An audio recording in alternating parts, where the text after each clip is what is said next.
మూడే విషయాలు, మనకు ఎటువంటి కన్ఫ్యూజన్ అవసరం లేదు. ఒకటి సర్ గురించి.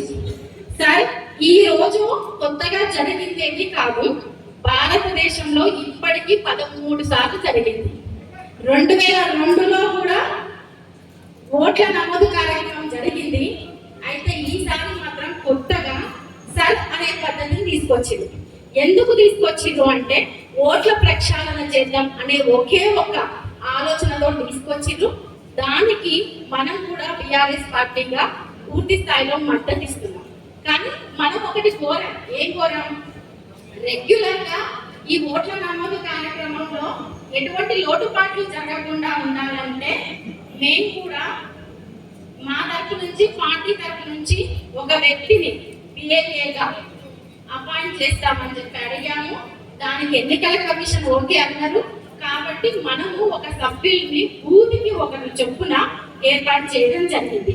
బూత్ లెవెల్ ఎవరైతే ఆఫీసర్స్ ఉన్నారో వాళ్ళతో పాటు బూత్ లెవెల్ ఏజెంట్లను మన పార్టీ నుంచి అపాయింట్ చేశారు.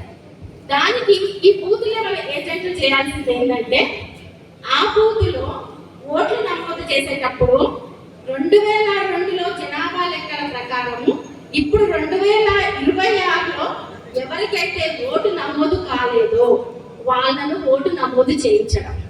రెండవది, ఎవరైతే ప్రమాదవశాత్తు చనిపోయిన వాళ్ళు, ఓటు లేని వాళ్ళు, అదే ఓటు ఉండి ఇప్పుడు లేని వాళ్ళు ఎవరైతే ఉన్నారో వాళ్ళ ఓటును తొలగించడం.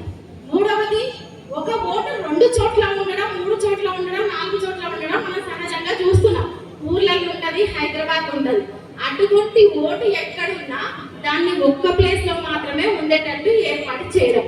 ఈ బాధ్యత మన పార్టీ నుంచి బూత్ లెవెల్ ఏజెంట్లను ఎవరినైతే ఏర్పాటు చేసినామో వాళ్ళ మీద ఉంది. అందుకోసమే వాళ్ళని ఏర్పాటు చేసుకున్నాం. దానితో పాటు వాళ్ళు కరెక్ట్ గా వర్క్ చేస్తున్నారా లేదా అనేది మన నాయకులు గమనిస్తూ ఈ సర్ను జయప్రదం చేయాలి.